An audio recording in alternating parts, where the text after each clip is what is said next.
bring in someone who might know about these issues on the ground. Our first guest for the day, we've got Isabela Governor Rodito Albano. Good afternoon, Governor. Thanks for joining us on StoryCon. Yes, good Good afternoon. afternoon, Governor. Good afternoon. Good afternoon to all your listeners today, and good afternoon, Ronald. You saw the president's presentation from a week ago. I'm sure Governor Isabela is on the list. Number 3, if I recall correctly, 341. Good afternoon, Governor.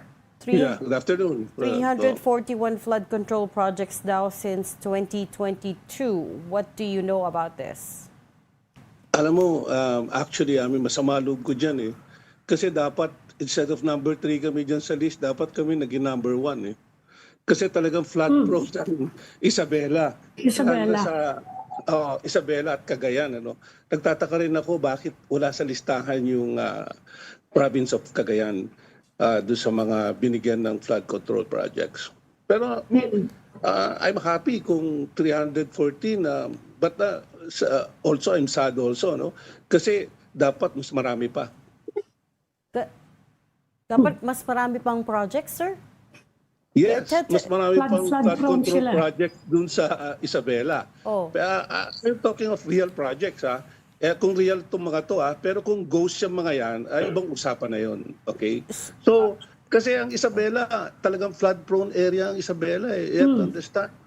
We have the Cagayan River. Ang Cagayan River, ang pinakamahabang river sa buong Pilipinas. Yes. It goes through Nueva Vizcaya, konti lang sa northern part. It traverses Isabela going towards Cagayan province. So, kami ang pinakamalaking river dyan. Kami nangangailangan talaga ng mga flood control projects. So, at saka tributaries ng Cagayan River, 20 yan. Nasa amin pa yung Magat Dam, one of the biggest dams in the Philippines. So, Governor, nabanggit mo kanina na mabuti yung marami, basta hindi ghost projects. Yes. So, sa assessment nyo dun sa 340-something na flood control projects, kayo ba ay masaya, kontento, malungkot dyan sa mga quality ng mga flood control projects na yan? Dahil yung iba kasi, ang sinisisi, mga local government units, kayo sinisisi kung bakit daw maraming mga inefficient flood control, corrupt-ridden flood control projects. Anong tingin nyo ron? Kayo ba dapat ang sisihin, mga local officials? Bakit kami sisisihin? Unang-una, hindi nanggaling sa amin yung pondo. Pangalawa, hindi kami nag-determine yan. Siyempre, ang nagde-determine yan yung national government. Kasi kung titignan mo nga, bilyon-bilyon yung pondo niya. Wala naman kami pondong ganun eh. At pangalawa, siyempre, hindi mo naman mababantayan lahat yan na titignan kung ano ba nangyayari sa mga projects na ito. Kasi meron din kami mga sarili namin projects dyan eh.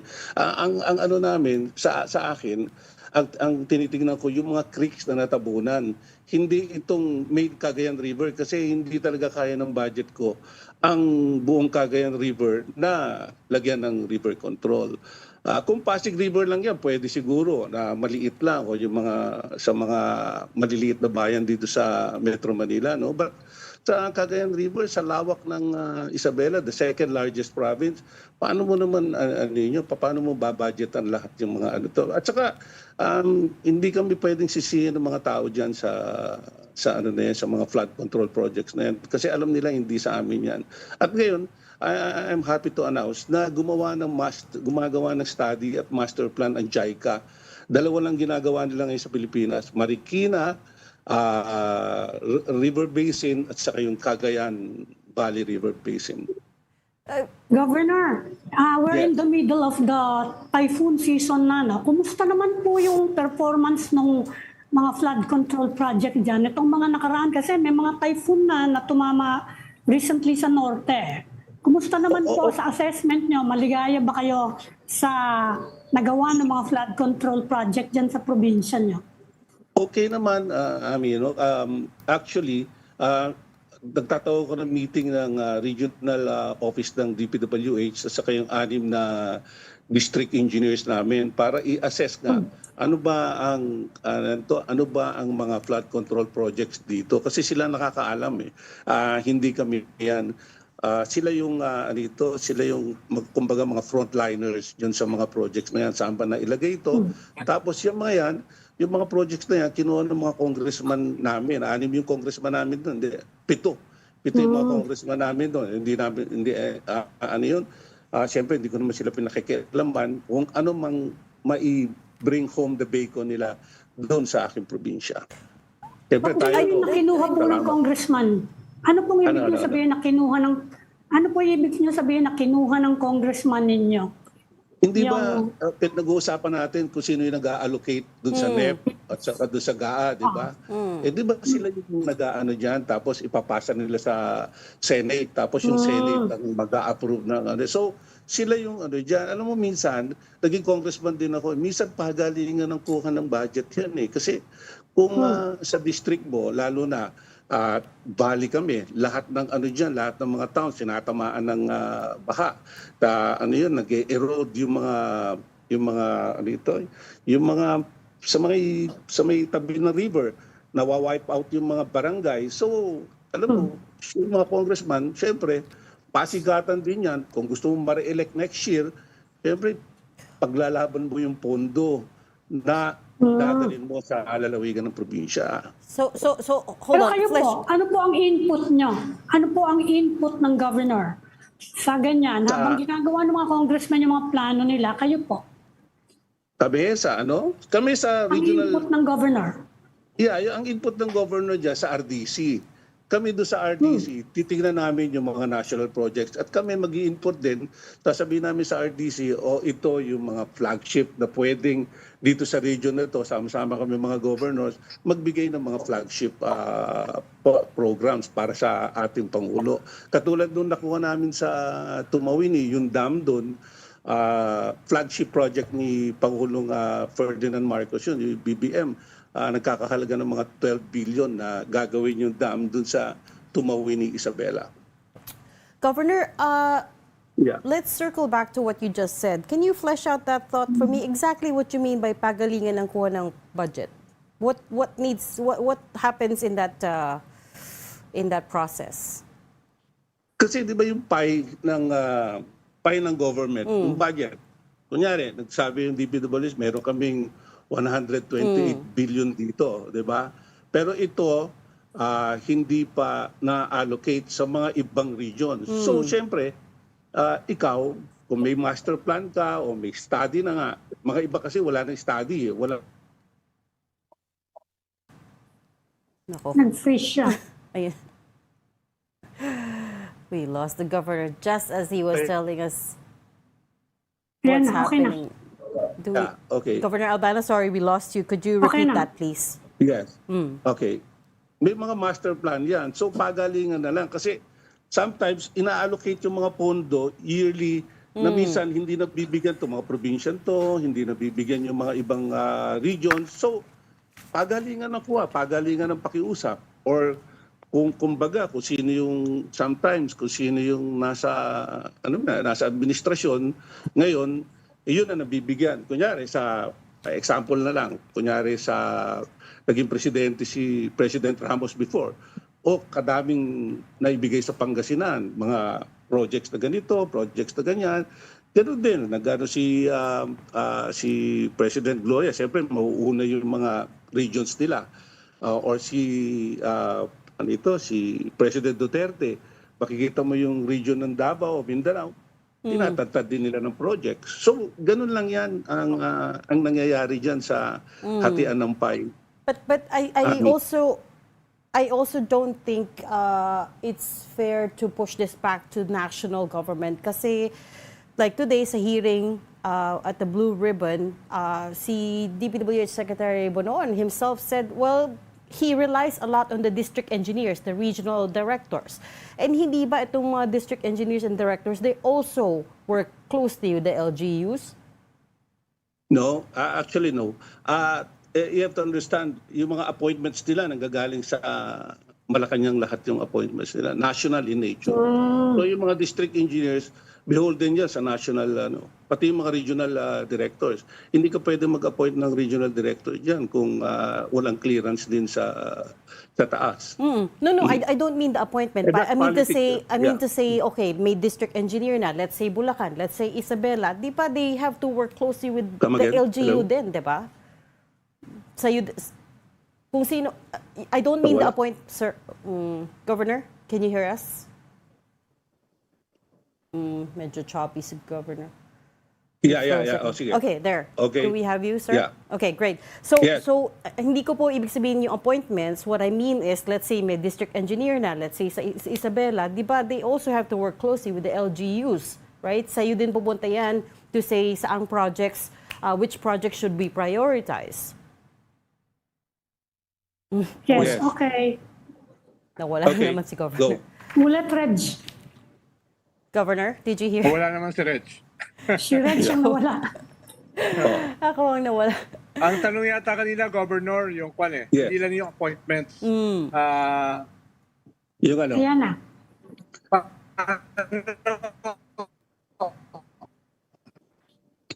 yung tanong yung kailangan sila makipag-work sa mga local government Yes. officials. Tama mo yun.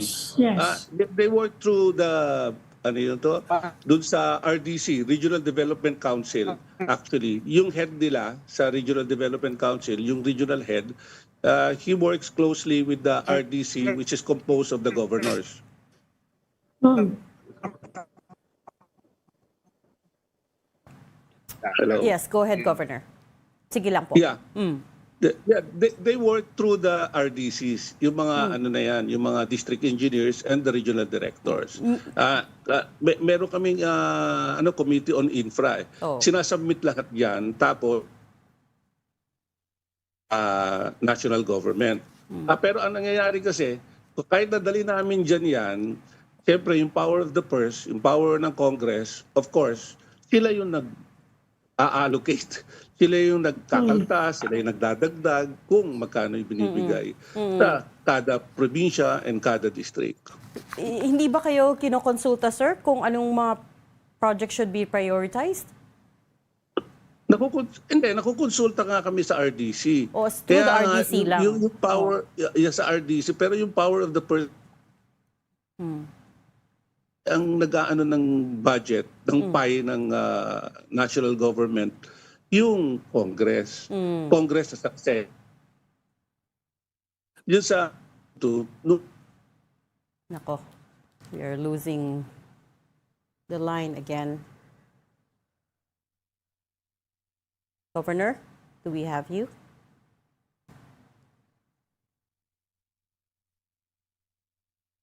That's true. May recommendation kami, pero ang final decision, kaya nga yung humahawak ng purse, ayun ang nasusunod. Yung Senate at saka yung Congress. Saka yung sa implementation, wala na kayo doon na final say, Governor.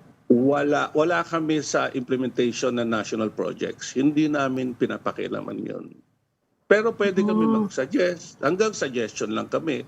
Ganun din sila, hindi rin nila pinapakialaman yung mga local projects namin within our scope. As a By local projects, you mean yung mga waterways na maliliit yun? Yung mga creeks, yung mga canals, yun ba yun? Yes, kung saan namin na pwedeng ilagay doon sa budget namin. Kasi we also have to work within our budget. Kunyari, ang budget ng probinsya, 5 billion, di ba? At 20% development fund yan, is 1 billion lang. So inahati-hati mo yan. Sometimes sa agri, sometimes sa yung economic development fund namin, sa agri, tapos konting infra, yung pagbibigay ng mga yung ng mga irrigation canals. So sometimes doon napupunta pero minuscule lang yan sa laki ng probinsya. Kunyari Isabela, second largest province yan. So hirap din kami. But prior to being governor, you were congressman for Yes. that district then, Yes. right? Yes. Yeah. Were there also flood control anomalies back then? No, wala naman. Wala naman nangyari sa anomaly kasi nung congressman ako, binabantayan ko naman lahat ng flood control projects ko dyan sa district ko. Okay. Hindi ko na pinapayagan 'yun, yung mga ghost projects o yung mga ano sa tanda na namin sa politiko diyan sa Isabela, kung may mga anomalies na ganyan, hindi kami boboto ng tao. So you're saying out of these 341 projects that President Marcos showed from the last 3 years, wala dyan ghost projects, walang substandard, walang bigyan ng kickbacks, wala? I cannot vouch for that. I cannot say that. I've been governor for 6 years pa lang. Hindi ako kasama doon sa 22 kasi governor na ako ng 22. But I can say, during my stint as congressman for about 15 years, I think wala sa district ko na may ghost projects tungkol sa flood control or meron mang substandard na nangyari. Sa implementation ng local projects, Governor, totoo bang you give priority, typically the local government typically gives priority to local contractors, yung mga nakabase dyan sa lugar ninyo? Alam mo, may may organization ng mga contractors kada province, kada district. Hindi sila nagpapapasok actually ng mga contractors outside sometimes of pera na lang kung malalaki yung mga contracts. Kasi kung malalaki yung mga contracts, nagjo-joint venture sila doon sa mga kung mapapansin mo diyan sa mga yung mga napangalanan ng mga contractors diyan. Marami diyan kunyari outside their areas Marami diyan nakikipag JV para tumaas yung nila yung para makakuha sila ng mas matataas pa na project, yung kanya mga AAA, magiging mas mataas pa para at least makasali sila for experience yan, for Pero kung kunyari magkaroon sila ng JV tapos hindi na asikaso naman nung partner nila yung diyan nagkakalabuan yung mga kontratista pagka ganyan na nangyayari. Yung JV, yung ka-joint venture nila, Joint venture. kapwa nila contractor or someone in government or a politician? No, someone in government. Hindi ka pwede makipag-JV sa bawal yun. Agad-agad nakita yung pangalan mo. Ma-anti-graft yung yung politician. Pagka nakipag-JV ka sa politician na wala namang equipment, na wala namang construction firm. Bawal na bawal yun. Saka bira naman nangyayari yun actually. Yung mga ka-JV nila, yun yung mga kontratistang gustong umangat, gustong makakuha ng big projects. Kasi sa kanila, parang napansin ko sa kanila, yung mga contractors, bili ng equipment yan, hindi nauubusan ng mga equipment yan sa pagbibili ng equipment. Tapos sometimes, pagka wala silang trabaho, minsan nakakaano rin sila na sinesweldohan nila yung mga drivers nila, sinesweldohan nila yung mga pahinante nila. Wala naman silang proyekto. So hindi natin ako nakikipag-sympathize din ako sa mga contractors na sometimes nakakuha lang sila ng maliit na mga project. So pagalingan na lang kung paano sila umangat sa nila sa business nila. Like any other business, pagalingan lang yan Ami. Pero yung mga may involved sa ghost projects, ibang usapan yun.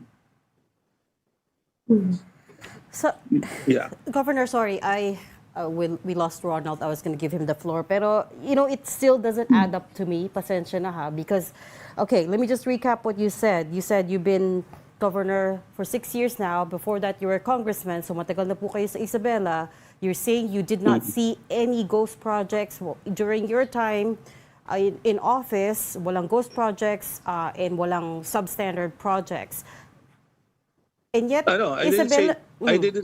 I didn't say na walang substandard projects Kasi wala pa ako nakikitang naidibandang contractor sa akin At saka wala pa rin ako nakikitang mga projects na yung ombudsman or whoever na may nakasuhan dun sa Okay, yes. dun sa mga projects na ginawa sa flood control. Except lang itong itong recent yung tulay Pero Kaya Ayun, bumagsak. ano yan, Oo. yung tulad ng Isabela, no? Pero yan, mag-aano tayo dyan kasi blame game yan eh. Lahat nagtuturuan. Yes, correct. Tinuturo yung So, designer, yes. tinuturo yung DPWH. Yeah. At saka nung ginawa yung bridge na yan, Vice Governor ako noon, nung nag-umpisa yan, saka naging congressman na ako niyan. Nung nag-umpisa yung, ano na yan, yung bridge na yan. Yeah. Ginawa yan for 10 to 12 years or umabot pa ng 14 years na ngayon kasi 2013 nag-umpisa yan eh. 2013 o 2014. So 11 years na gano'n yan. Tapos bumagsak yung tulay. Actually, nung na-involve ako dyan, nung congressman ako, yung design yan, ginawa ng mga Japanese yung design yan. So, kinapi nila yung design ng isang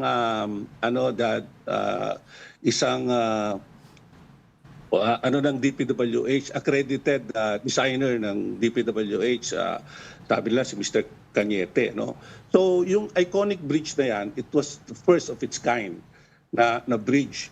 Pero nung kinopya nila yan, ang supposed to be budget dan, sinabi ng mga Japanese sa akin, nung congressman ako that was supposed to be a 1.8 billion bridge. Tapos nung kinuha nila yung design at naipasa sa DPWH, tinignan nila, sabi nila magagawa nila ng 800 million. So, syempre, sino naman ako para magsabi na hindi, doon tayo sa 1.8 billion kasi Japanese yan, mas magaling yan, mas maano yan. So, syempre, nanaig yung pagtitipid. Kasi makakatipid ka ng, ng 1 billion nga naman sa 800 million. So, nangyari, nakuha yung design, pinagawa dito sa local kasi the Japanese, what they wanted before was they will prefab it in Japan, the bridge, then they will assemble it here in the Philippines. Kaya ganun kamahal yan. Yes. Kaya first of its kind yan eh. Pero kung first of its kind yan, saan ang galing yung design yan, di ba? Siyempre sa Japanese nag-design yan. Right. Eh kung kinapin mo lang yung design yan, then you gave that design. It's like getting a design of a car na Toyota Land Cruiser. Yung Japanese na Toyota Land Cruiser, sabi mo nga, o Toyota something. Kinuha mo yung design, pinagawa mo dito sa local contractor natin. Yes. Siyempre, iba na yung metallurgy niyan, iba na yung bakal. Yes. So, makikita mo, hindi talaga magtatagal. Parang yung, like what happened in Korea before, they got the design from the Germans, yung Mercedes-Benz, if I... Right, Governor. Pasensya na, we're getting too far away from the topic. And yes, you're correct. Nabalitaan din namin yan na iniba yung design to make it cheaper. But I want to bring the conversation back to flood control projects because that's exactly my point. You said nagtuturoan na, and that's what I feel is happening as well because everyone we talk to keep pointing fingers at each other. National is pointing fingers at LGUs. LGUs are pointing fingers at National. But for you, in your case, for instance, you've been in power for a long time. And to this day, Isabela remains a flood-prone province, as you pointed out. So ano na nangyari sa mga projects dati? Ando pa rin naman yung mga hindi naman matatapos yun, hindi matatapos yan, yung projects na yan, flood control na yan, sa haba ng Cagayan River, it will take you trillions of pesos to in order to finish those projects in Isabela. Konti lang yung minuscule lang yung 314 projects sa haba ng Cagayan River. You have to understand, Cagayan River is the longest river in the Philippines. And Isabela is the second largest province in the Philippines. So yung mga nagawang projects before, are they working or not? Pa rin. Yes, they're still working. Ang daming na-save na barangays na hindi na wipe out, at saka ang daming na-save na mga national highways kasi nagkakaroon ng di ba? Nagkakaroon ng erosion, tapos nagkakaroon ng accretion sa kabila. Pagka nagkaroon ng erosion yan, yung palapit na sa mga national highways, lalagyan mo ng flood control diyan. Hindi natin maiiwasan yun kasi kulang ang pera ng government to do all these flood control projects. Huwag kayong magulat na sasabihin nyo na kadami na nailagay diyan, baka pa rin, kulang pa rin. Sa totoo lang. Ang tanong nga, Gob, ay kung para sa future, anong assessment nyo dun sa mga nakaraang flood control projects? Ano yung mga strengths at saka weaknesses? At ano yung magiging proposal nyo? Halimbawa kasi nagiging focus ngayon itong flood control dahil marami ay graph-ridden at saka inefficient. No? Kaya nagiging dominant ngayon yung narrative tungkol sa corruption sa mga flood control projects. Halimbawa, sabi nyo nga, ang isa sa pinaka-flood prone provinces ay Isabela at saka Cagayan. If you have to look back dun sa mga flood control projects, what would you have done differently? No? At ano yung magiging proposal nyo in the middle of this national debate over flood control? Ano ba yung mga dapat ayusin? Lalong-lalo na against ghost projects, corruption, at saka mga inefficient flood control projects. Unang-una, Ronald, dapat magkaroon ng master plan ang river. Kumbaga yung river basin, ang problema kasi, gagawa tayo ng river basin na authority na hindi naman gumagawa ng plano. Actually, kung may master plan ka dyan, yun lang ang dapat nasusundin mo. At saka kung may master plan ka dun sa river basin, if you have a master plan there, pagawa na lang natin sa mga Japanese. Kasi ang ano yan very tedious yan at saka very expensive gumawa ng study. Yung JICA nga, ginagawa ng study sa amin, yung master plan. Ngayon pa lang yan kasi alam mo, na-postpone yan nung nawala sila Marcos, nawala yung mga Marcos family, hindi na natuloy yung master plan ng Cagayan River. Ngayon na lang nila ginagawa. Siguro after how many years? 2016 lang yata nila naumpisahan or nagawa itong mga master plan ng Cagayan River. So, sana in a way, matapos na Governor, Yes. using the bridge as an example, mas mabuti pa na JICA na lang ang gumawa kahit mas mahal relatively, at least nakatayo pa yung tulay. Ganun din ang sinasabi nyo dito sa mga flood control. Mas mabuti pa kung foreign development agencies ang gumawa kesa ipagawa sa DPWH na kahit mas maliit ay mas open sa corruption at saka inefficiency. Alam mo, mahirap din gawin yun. Kasi ma-deplete yung resources natin sa Philippines kung ibibigay mo sa mga foreigners lahat ng mga projects na ganyan. Kailangan may balance rin yan sa NEDA at saka may balance rin yan sa finance. Ang sinasabi ko, Ronald, kung pwede, transparent lang yung pagkagawa ng mga May mga rule of thumb naman yan doon sa paggawa ng mga flood control, mga dikes, may rule of thumb yan. Ikuan lang nila. At saka dapat may guarantee na in 5 years kailangan hindi masira yan. Yun lang ang guarantee natin. Pero pagbigyan din natin yung mga local contractors natin. Kasi kung wala yung mga yan, hindi rin mag-spur yung economy doon sa probinsya at saka doon sa region. Kung binibigyan natin lahat sa mga Hapon yan, wala na tayong pera at saka hindi iuunlad din yung natin. Yung graph naman nasa sa nasa sa values na ng tao yun kung paano nila di ba? Yung magandang statement nga no Sona narinig ko, mahiya naman kayo. Hindi ba? Yun na yung dapat tumatak doon sa mga politiko, doon sa mga contractor, at saka sa lahat na mahiya naman kayo. At saka kung walang hiya. Hindi, kung walang hiya, wala tayong magagawa doon. Bahala na Diyos doon. Governor, ilang beses nyo na po na-defend yung contractors sa Isabela. You're willing to speak up for them kay President Marcos? Because siya naman yung naglabas ng listahan ng... for them. Kung after ng investigation ng DPWH, kasi meron din mga hindi taga-Isabela na contractors dyan sa Saka alam naman natin, may mga kilala naman tayong mga contractors na maayos naman yung gawa nila.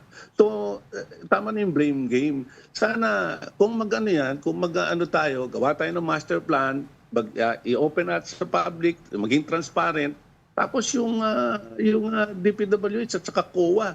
Kasi dapat, magkasama yan, DPWH, may COA yan Sasamahan nila yan, yung pag-inspect ng mga projects yan sa mga nagagawa niya. Tapos ma-involve din sana kami mga local governments para at least makita namin talaga na mabigyan kami ng power. I think, Governor, you also have your own power to inspect, di po ba? I mean, we don't have to wait on national government to initiate the investigations. Because you're on the ground, pwede naman po kayo na lang. Oo, pwede rin kami. Pero may courtesy din, di ba? Sa mga taga-national, pati kami, may courtesy din yan na sinusunod. Yung parang, tignan din namin yan, tulungan na lang tayo, wag na tayo magturuan, wag na tayo magsisihan. At saka nandiyan naman yung Commissioner of Audit para tignan din kung tama yung mga Kundi, wala na. Ang mangyayari sa amin, puro bantayan na kami ng bantayan dito. Para kami naging pulis. Pero di ba, Governor, Yes. medyo weird na kayo yung nasa ground, kayo yung local government, pero very minimal yung powers nyo dyan sa mga projects na yan. Of course, wala kaming kapangyarihan dyan, Ronald, kasi pera ng yan. Kumbaga, pera ng ibang tao. National. Pera ng national. Hindi namin pera. So, hindi namin pwedeng mapakialaman. Pero Pati probinsya nga yung nyo pag-appoint yun ng mga district. Yeah. Pero probinsya nyo Kayo yung tatamaan positively or negatively Di ba? At the very Yeah. least, meron dapat kayong powers na oversight, I mean, etc. forget about powers. no. It's just No. Forget about Meron powers. kami powers. Oh, you Meron just kami have powers you just na have to have the oversight. initiative, right? Yes, pwede pa nga namin pahintuin ng project kung gusto namin. Correct, yeah. Kung nakikita namin na hindi wasto yung Pero kung nakikita mo naman na tama naman yung yung ginagawa nila, yun yung meron siguro meron diyan sa mga may mga rason kasi na pagka kunyari nag-rumble yung Cagayan River, yung talagang malakas ang bagyo, malakas ang hindi maiwasan.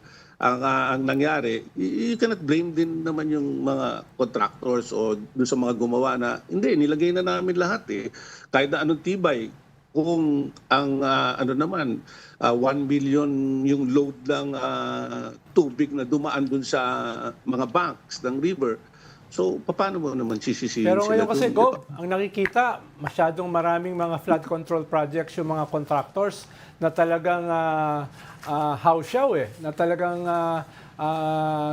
mahina yung pagkakagawa. Kaya nagiging notorious ngayon yung mga contractors. Yeah, totoo yun, Ronald. Dapat masisante kung sino man yung masisante niyan. Dapat tignan mabuti. Pero may mga institusyon naman tayo na dapat sila yung maghusga dyan. Wala sa kapangyarihan ko bilang, alam mo, hindi naman ako engineer, di ba? Wala naman sa kapangyarihan ko maghusga niyan. Kunyari, yun nga, sinasabi ko sa'yo, kunyari, nilagay na ng contractors lahat ng kailangan ilagay doon sa project na yun. Tapos nagiba pa rin. O paano ngayon yun, Ronald? Sino sisisihin natin dyan? Well, Sisisihin natin yung Governor, tubig. Well, you can bring it up. pahabol ko lang We can bring up to the national government, di ba? Pag na ganyan Yes. yung nangyari. You can report it Yes, back. Yes. No, of course. But what I'm saying is, kung ganun talaga yung calamity, yung kalamidad na nangyari, kung ganun talaga yung flood waters na binaha talaga yon at saka na you have to understand you're fighting nature here, You're not fighting man-made na pwede kang I think nature ito. Kung makita niyo yung pagbabaha ako nararanasan ko yung mga baha sa Isabela pag tumaas yung ilog, minsan at magbukas yung dam, sobrang minsan yung ng tubig, yung pag-rumble ng river, wild. Okay. Hindi, Governor, pahabol ko lang Yes. Dati kang congressman Ano yung Yes. process nyo kapag yung small committee? Meron ba kayong record ng mga Na ano? ninyo? Ng mga meetings ninyo? Meron bang minutes yun? Meron Yes. Alam mo yung budget process diyan sa Kongreso. Kaya yung pinaka-huli na inaano diyan yung DPWH, kasi lahat ng congressman nagtatanong, ano yung nakalagay sa district ko? Magkano yung nakalagay diyan? Magkano yung ibinuhos diyan? O yung Sa small committee ba yan? Hindi. Governor, sa small committee nangyayari. Ano nangyayari sa small committee? Yung small committee, hindi na ako congressman kasi ngayon Yung mga small committee dati, yun yung mga pag may extra, siguro, hindi ko alam. May Yes. extra doon sa napupunta doon sa Yan na mga leadership, may mga siyempre, kung magaling kang congressman, sa small committee ka minsan, so nakakakuha ka ng extra dyan sa yun. Pero hindi ibig sabihin, Ami, naku, nakakakuha ka ng pondo dito sa Congress, corrupt ka na. Yung kailangan ilihis natin yung ano na yun. Kasi pag ang nangyayari kasi ngayon, ang iniisip tuloy ng tao, pag marami kang project, corrupt ka. Hindi ganun yun. Hindi ganun yun sa ano ha. Pera na lang kung yung congressman, ang kontratista, yun ang ibang usap. Well, hindi rin naman kami nagsabi, Gov, no, pero ibang people, usapan na sa atin oo, yun. there are other No. lawmakers saying that it's very systemic, yung corruption, it seeps through all layers of government. Pero we'll leave the conversation there for now because we've run out of time. But thank you so much for talking to us, Isabela Governor Rodito Albano. Thank you very much. Thank you, ma'am. Governor. Thank you very much. Thank you very much. Thank you.